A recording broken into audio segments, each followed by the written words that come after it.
आपको अपने अंदर नहीं लेकर आनी है। ऐसे में मायके जाने का मन बहुत ज्यादा होता है। ये 3 चीजें हैं जिनका आपको खास ख्याल रखना है शादी की शुरुआत में।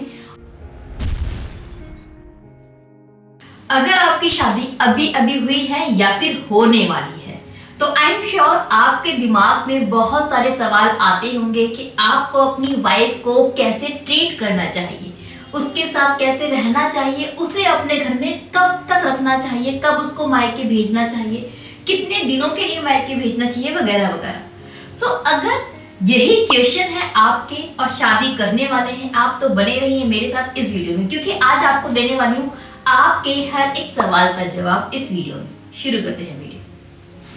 देखिए, जब नई नई शादी होती है ना, नई नई शादी में एक नई नई एक्साइटमेंट तो होती है, बट उस एक्साइटमेंट के साथ में एक नर्वसनेस भी होती है। समझ नहीं आता कि क्या करें। लड़कियों को तो होती है बट लड़कों को भी होती है, क्योंकि एक नई लड़की या फिर एक एक अलग परिवार की लड़की अचानक से आपके घर में, आपकी जिंदगी में जुड़ने वाली है एज योर वाइफ। और वहां पर बहुत सारे सवाल आते हैं अपने मन में कि यार कब मायके भेजूंगा, क्योंकि घर के लोग ये बोलते हैं बार बार लड़की को मायके नहीं जाना चाहिए।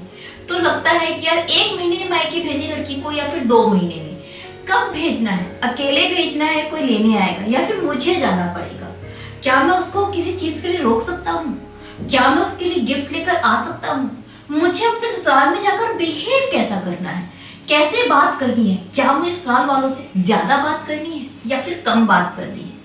इस तरह की बहुत सारे सवाल आपके मन में आते हैं। देखिए, ये सवाल आपके मन में आना बहुत लाजमी है, क्योंकि अब आप एक नए रिश्ते में बंधने वाले हैं। अभी तक आप किसी के बेटे थे, किसी के भाई थे, किसी के दोस्त थे, बट अब आपको किसी का पति बनना है। और पति बनते ही बहुत सारे रिश्ते अपने आप ही जुड़ जाते हैं, और उसमें खास रिश्ता होता है दामाद का। दामाद एक बहुत बड़ा औहदा माना जाता है हमारे समाज में। ऐसे में दामाद के ऊपर, जो कि आप बनने वाले हो, एक प्रेशर रहता है कि यार मैं कैसे रहूंगा उन लोगों के साथ, क्या मैं उन लोगों से खुलकर बात कर सकता हूँ। तो यकीन मानिए आपको खुलकर बात करनी ही चाहिए। आपको जब अपने ससुराल में जाना हो या फिर आप जाएं, तो अपने आप को ऐसे दामाद ना समझें कि मैं कोई बहुत बड़ा इंसान हूं बट कमाल का आदमी हूं। Don't feel so.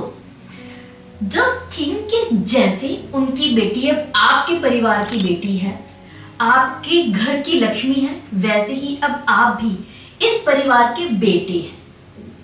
अपने आप को यहाँ रखेंगे और अपने ससुराल वालों को बहुत छोटा समझेंगे ना, तो आपको वो लोग इज्जत जो दे रहे हैं वो मजबूरी में देंगे, क्योंकि आप उनको इज्जत दे ही नहीं पाएंगे। आप अपनी ही तैश में रहेंगे। यार दामाद हूं, मुझे पानी नहीं पूछा तो मुझे खाना नहीं दिया, तो मुझे विदाई नहीं दी, विदाई में सिर्फ मुझे इतने से पैसे दे दिए, मुझे कपड़े नहीं दिए, भाई मुझे कॉल करके बुलाया नहीं।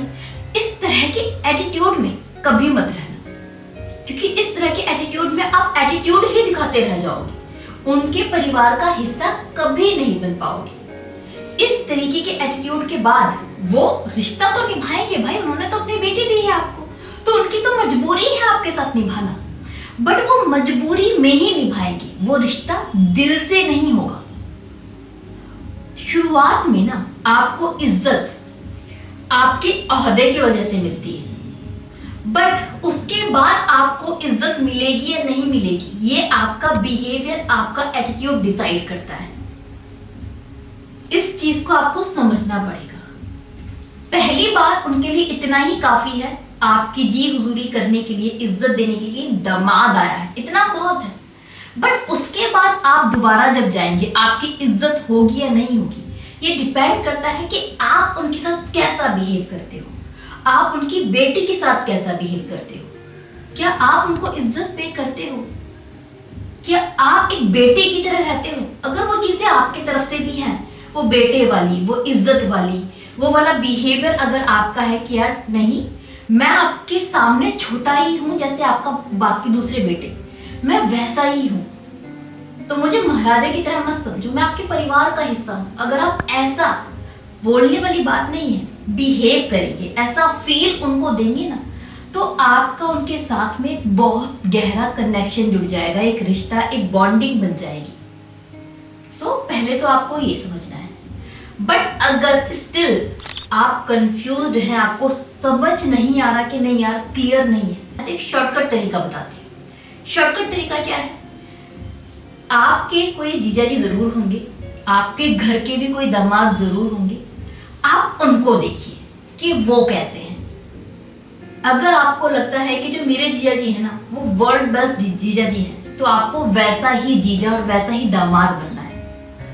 अगर आपको ऐसा लगता है कि नहीं यार उनमें कोई बिहेवियर ऐसा है जो आपको पसंद नहीं है, आपको अपने जीजाजी एज अ दामाद पसंद नहीं है, कुछ कमियां उनमें दिखती हैं, तो वो कमियां आपको अपने अंदर नहीं लेकर आनी है। तो अपने आप को अपने जीजाजी के जगह पर रखिए और फिर देखिए कि आपको कैसा बनना है। आपको बहुत क्लियर हो जाएगा। जैसे जीजाजी आपके साथ में बिहेव करते हैं, जो चीजें आपको अच्छी लगती हैं, वैसे ही आपको ससुराल के साथ में रहना है। That's it. ये बहुत सिंपल तरीका है।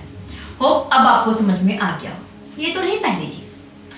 अब आते हैं दूसरा सबसे बड़ा क्वेश्चन कि भाई जो लड़की आएगी उसके साथ मैं कैसे रहूं, उसे अपने घर में कैसे रखूं, उसे मायके कब भेजूं, कितने टाइम गैप में भेजूं। क्योंकि अक्सर आप लोगों ने एक चीज सुनी होगी अपने घर में कि भाई लड़की बार बार मायके भाग रही है, मायके इतना मत जाने दो, कम जाने दो, ज्यादा मायके में जाएगी तो मायके की बातें सुनेगी, फिर मायके वाले लड़की को ससुराल में सेटल होने नहीं देंगे, वगैरह वगैरह। ये बुलशिट आपने बहुत सुनी होगी।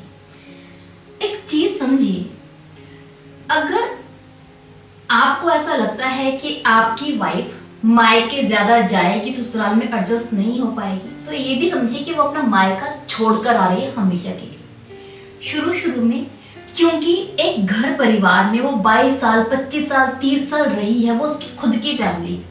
जब उससे अलग होती है ना, तो अपनी फैमिली से अलग होकर 1 महीना रहना भी बहुत बड़ी बात पड़ जाती है एक लड़की के लिए।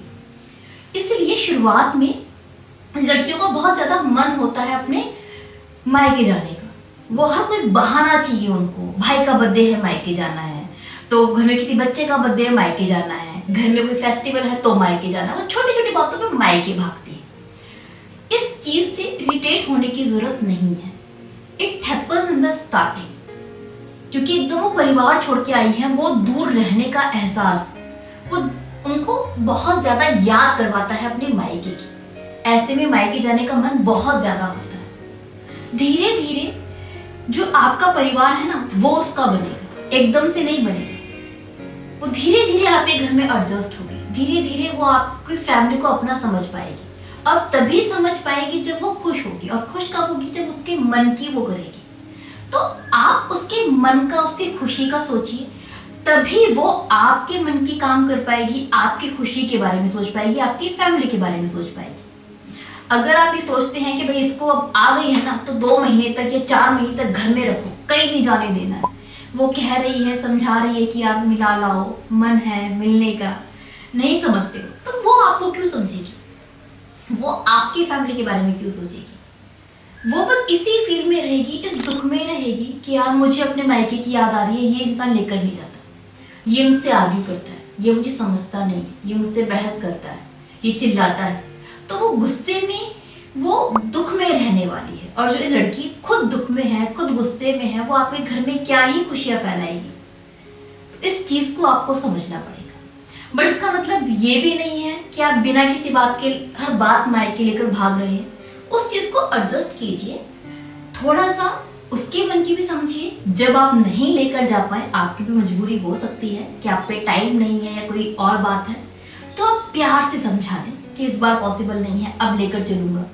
घर से कोई अगर लेने के लिए आए तो उस चीज पर ईगो पे मत आ जाओ कि भाई हम नहीं भेजते, हमारे यहाँ पर लड़कियों को नहीं भेजते। इस तरह का एटीट्यूड मत करो। अकॉर्डिंगली आपको हैंडल करना है, ये चीज समझिए।